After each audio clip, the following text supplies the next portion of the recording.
लोगों ने जैसा कि प्यार के बारे में तो आखिरकार बहुत सुना ही होगा, लेकिन क्या आप लोगों ने ये सुना है कि वही प्यार आपके लिए एक बहुत भयंकर रूप ले सकता है? नहीं सुना होगा ना। तो ये कहानी है एक छत्तीसगढ़ में रहने वाले राहुल और रोहिणी की। वो दोनों एक दूसरे से बहुत प्यार करते थे, अपने जी जान से भी ज्यादा प्यार करते थे, लेकिन उनके माँ बापों को उनका प्यार रास नहीं आ रहा था।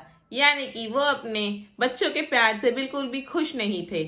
नाखुश राहुल और रोहिणी इस चक्कर में बहुत ज्यादा टेंशन में रहने लगे और उनके पेरेंट्स उनको दूर करने की हर कोशिश कर रहे थे, क्योंकि वो एक दूसरे को बिल्कुल भी पसंद नहीं करते थे।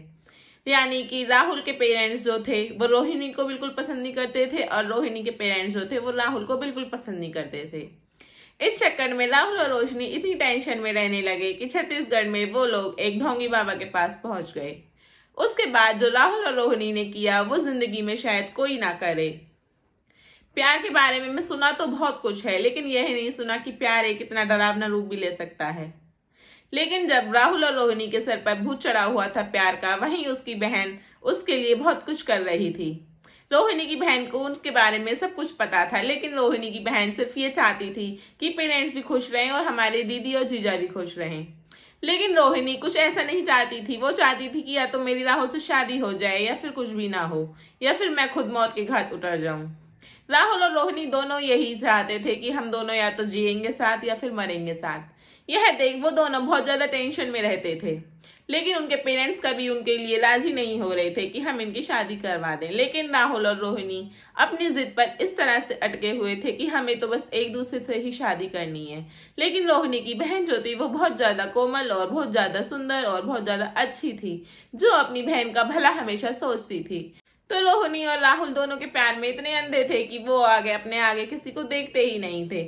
यानी कि वो दोनों इस तरह से एक दूसरे में खोए हुए थे कि ना उनको माँ बाप दिखते थे, ना उनको भाई बहन दिखते थे। रोहिणी और राहुल इस कदर पागल हो चुके थे कि वो अपने प्यार को पाने के लिए एक ढोंगी बाबा के पास तक चले गए। ढोंगी बाबा ने उन दोनों को ऐसा बताया जिसे सुनकर रोहिणी बहुत ज्यादा चौंक गई।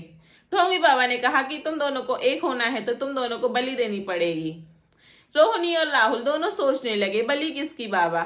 रोहिणी को बताया गया बाबा ने कि तुम्हारी छोटी बहन की बलि तुम्हें देनी पड़ेगी। रोहिणी इस बात से बिल्कुल भी स्वीकार नहीं कर रही थी कि मैं अपनी बहन की बलि देकर अपने प्यार को नहीं पाना चाहती, लेकिन राहुल उसे फोर्स कर रहा था कि हम दोनों एक दूसरे के साथ खुश रहेंगे। सोच लो तुम, अगर तुम्हें मेरा साथ नहीं चाहिए तो तुम ये मत करो, अगर तुम्हें मेरा साथ चाहिए तो तुम ये काम करो।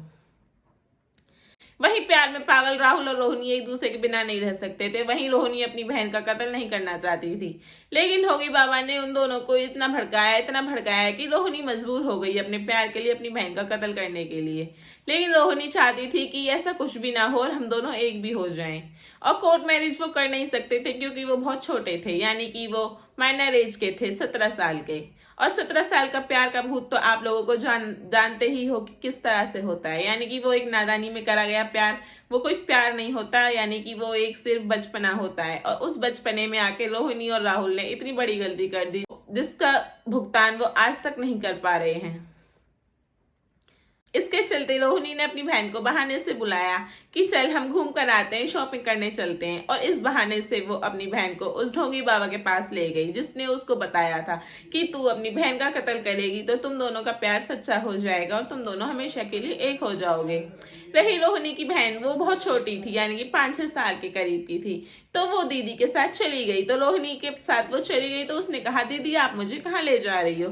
तो उसने कहा, चल मैं तुझे आइसक्रीम खिला कर लाती हूँ। यह देख वो चली भी गई क्योंकि वो अपनी बहन पर बहुत विश्वास करती थी।